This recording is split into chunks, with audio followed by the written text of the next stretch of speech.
Le 11 novembre 2018, à grand renfort de chefs d'État qui, n'en doutons pas, ont compris les leçons de l'histoire et de ces horribles conflits, nous avons commémoré en France la fin de la Première Guerre mondiale. Quelques jours plus tôt, le 29 octobre, à Matignon, dans une logique singulière, le Premier ministre Édouard Philippe signe avec des élus alsaciens l'accord qui prévoit la fusion des départements du Bas-Rhin et du Haut-Rhin et la création en janvier 2021 de la collectivité européenne d'Alsace.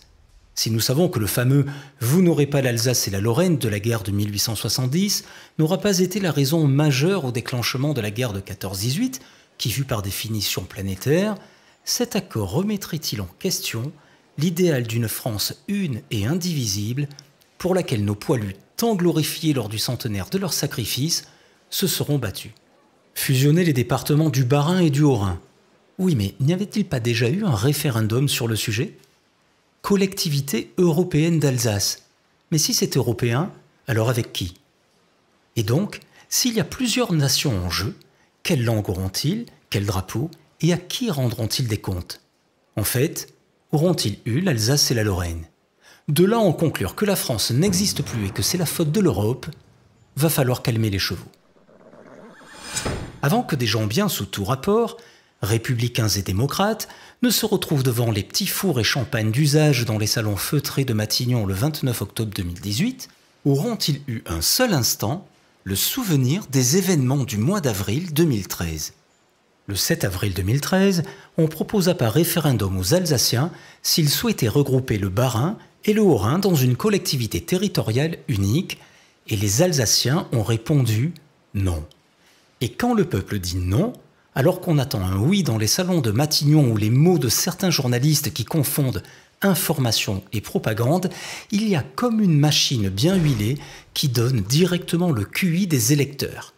Ils n'ont pas compris la question, c'est-à-dire le peuple est bête, ou ils ont simplement voulu montrer leur colère face au gouvernement en place, c'est-à-dire il va tout de même falloir penser à les faire taire, à les décérébrer. On aurait tout de même pu, en haut lieu, tirer la leçon du référendum de 2005 sur la Constitution européenne avec les 55% de non. On se souvient que Nicolas Sarkozy, bien aidé par une large part de la gauche qui se disait dans l'opposition, aura pourtant tout tenté afin de donner une leçon d'intelligence à ce peuple qui en manquait tant. Alors, pour ce faire, il effaça la voix des urnes pour changer le non en oui et Constitution en traité de Lisbonne. Quoi de plus efficace?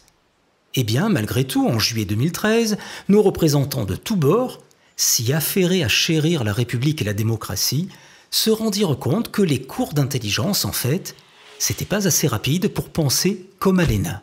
Alors, Hervé Guémard, UMP, en bon professeur, a trouvé le moyen d'inculquer bien plus rapidement les bonnes manières à ceux qui en manquaient atrocement.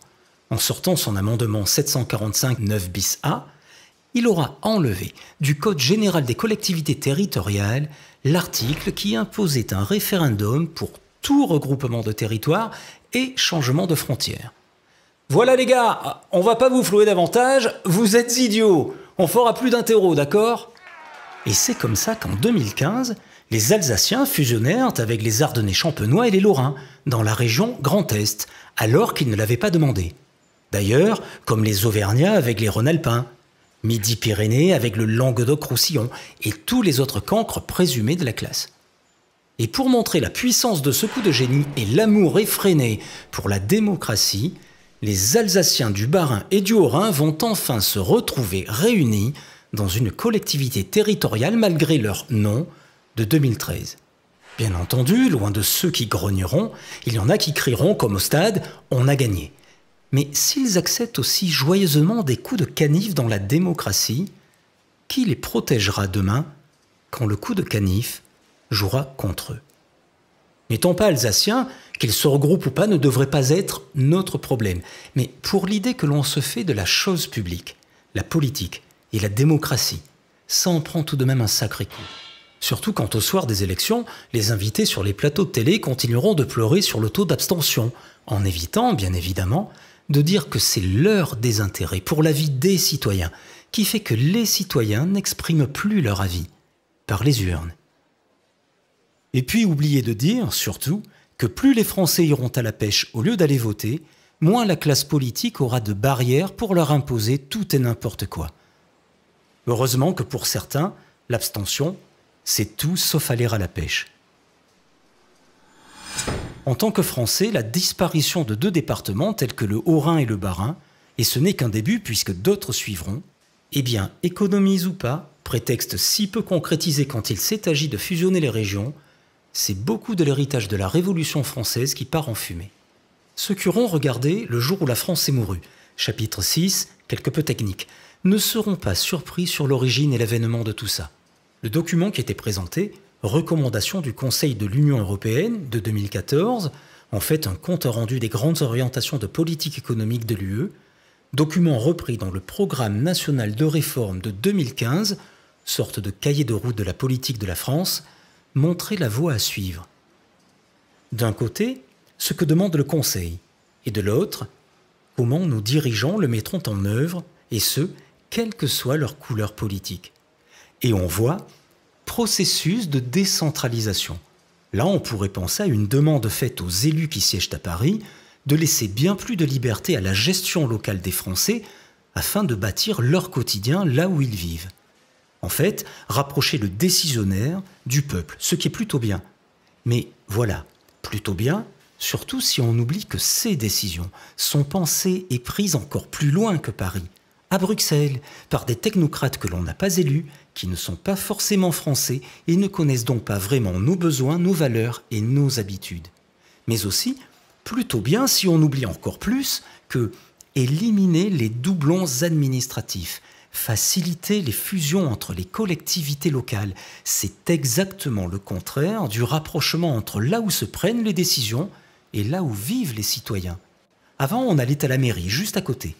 Maintenant, vu que les villes, villages et départements disparaissent ou se regroupent en agglos, métropoles ou régions toujours plus vastes, on fera, pour un même acte, bien plus de kilomètres en voiture en dépensant de l'essence de plus en plus cher.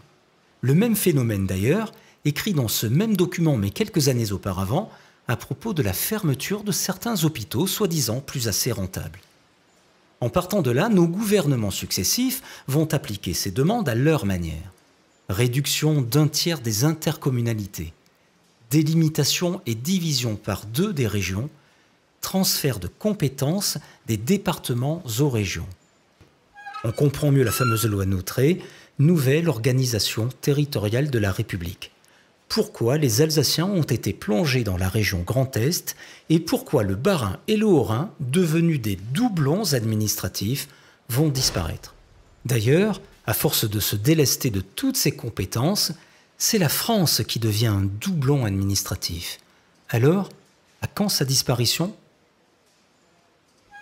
Enfin, lorsqu'on peut lire dans ce document « Création de régions de taille européenne », qui pourrait s'étonner que l'Alsace va devenir la collectivité européenne d'Alsace.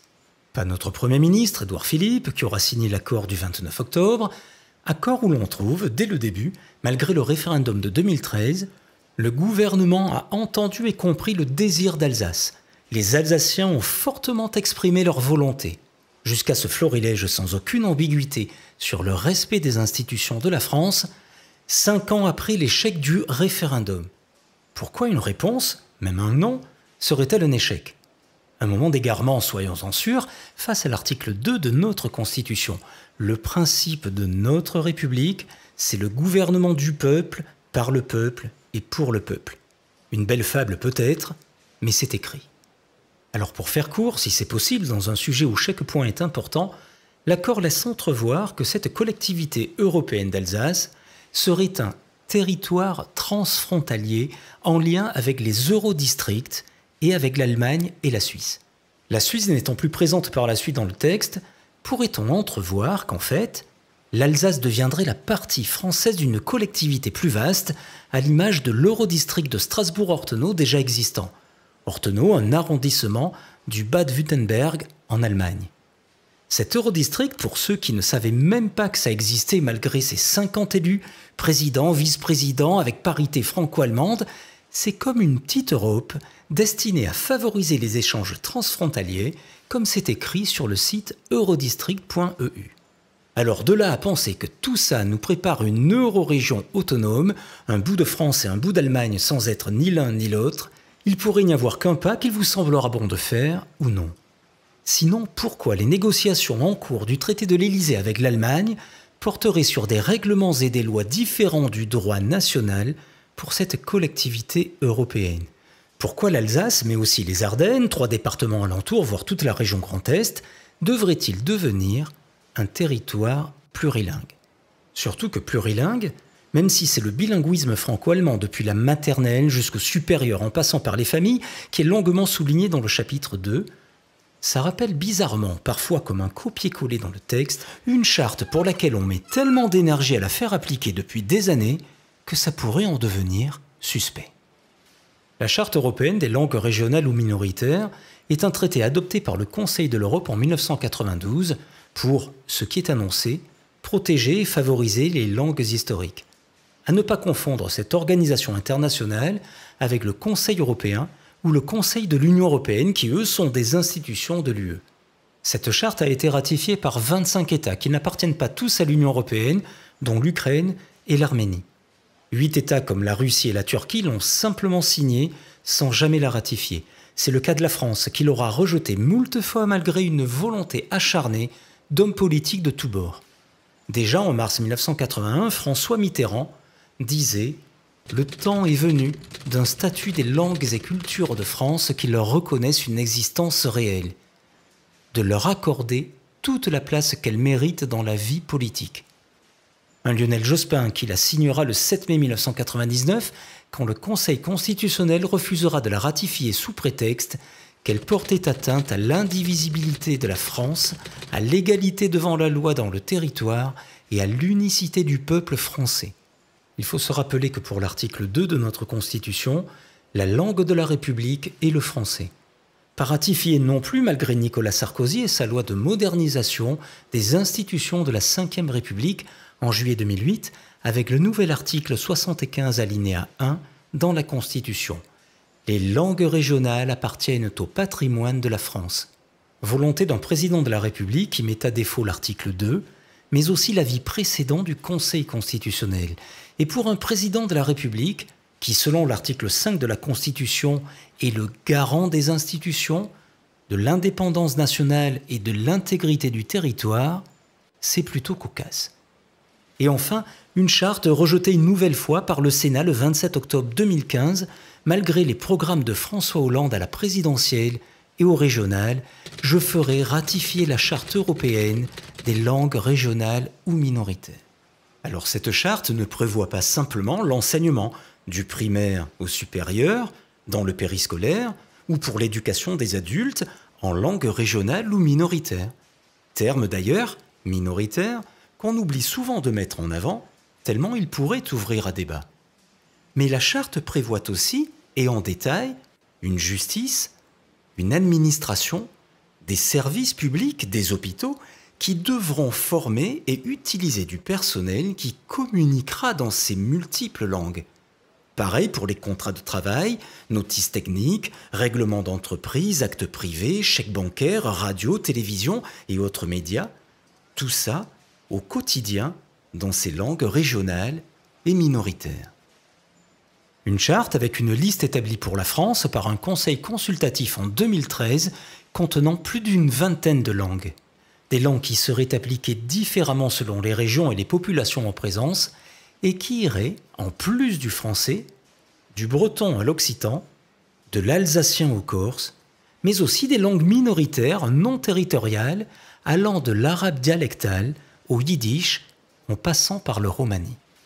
Alors, même si tout ça va demander beaucoup d'argent, en traduction, en documents, en formation et en salaire, pourquoi pas? La culture, le rapport à l'autre, surtout lorsqu'on parle de respect des peuples, ça compte. Oui, mais la France, en accueillant des gens de tous horizons, par sa laïcité et son unicité, n'a-t-elle pas toujours œuvré pour n'être qu'un seul peuple, avec une seule langue? Et puis comment ne pas se demander pourquoi de telles mesures, dans une France où le niveau de l'enseignement est en chute libre alors qu'il est dispensé en français langue de la République, et qu'on nous rabâche qu'il faut qu'on se serre la ceinture car le budget de l'État est en berne. Et pour en finir avec cette création de la collectivité européenne d'Alsace, que penser d'un État qui se déferait de ce qui appartient à tous, sans jamais demander l'avis des populations concernées? Ce sera le cas avec l'A35, 180 km d'autoroute, mais aussi presque autant de routes nationales que Paris transférera à la nouvelle collectivité européenne. Alors, une dose intelligente de différenciation territoriale pour ne pas imposer la bouillabaisse de Marseille à des Savoyards qui préféreraient la raclette, ça paraît plutôt sage. Favoriser le commerce et les échanges entre 2 ou plusieurs pays, qui pourrait s'en plaindre? Mais de quel pays parle-t-on lorsque toute une région se voit offrir toutes les conditions de ce qui pourrait passer pour une autonomie annoncée? Et quand bien même l'autonomie ferait le bonheur des partisans d'une Alsace libre, le serait-elle vraiment alors qu'elle resterait attachée, pour ne pas dire soumise, aux traités et directives de l'Union européenne? Ne sommes-nous donc pas, en réalité, tous autant que nous sommes et quelles que soient nos idées, des marionnettes que l'on animerait à loisir dans un projet qui nous dépasse et qui devrait se jouer avec ou sans nous? Qui disait « le gouvernement du peuple, par le peuple et pour le peuple » ? Quand on sait tout ça, quoi répondre à ceux qui posent la question « Qui aura eu l'Alsace et la Lorraine ?